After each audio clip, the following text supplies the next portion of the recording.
اضطر مقدم شرطة يعمل بالوحدة المتنقلة لشرطة النجدة بولاية أمن فاس في الساعات الأولى من صباح اليوم السبت 28 من يناير الجاري إلى استعمال سلاحه الوظيفي، وذلك في تدخل أمني لتوقيف 4 أشخاص تتراوح أعمارهم ما بين 20 و 23 سنة من ذوي السوابق القضائية، والذين كانوا في حالة سكر واندفاع قوية وعرضوا أمن المواطنين وسلامة موظفي الشرطة لتهديد جدي ووشيك عن طريق الرشق بالحجارة.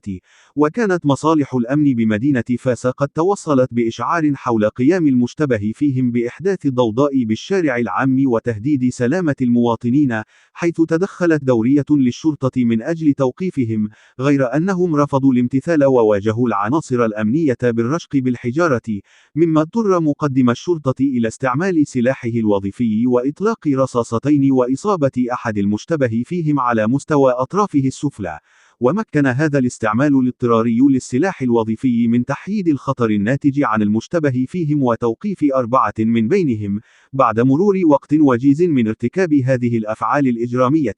وقد تم الاحتفاظ بالمشتبه فيه المصاب بالمستشفى المحلي لتلقي العلاجات الضرورية في انتظار إخضاعه للبحث القضائي، فيما تم إيداع باقي الموقوفين تحت تدبير الحراسة النظرية رهن إشارة البحث الذي يجري تحت إشراف النيابة العامة المختصة للكشف عن جميع ظروف وملابسات وخلفيات هذه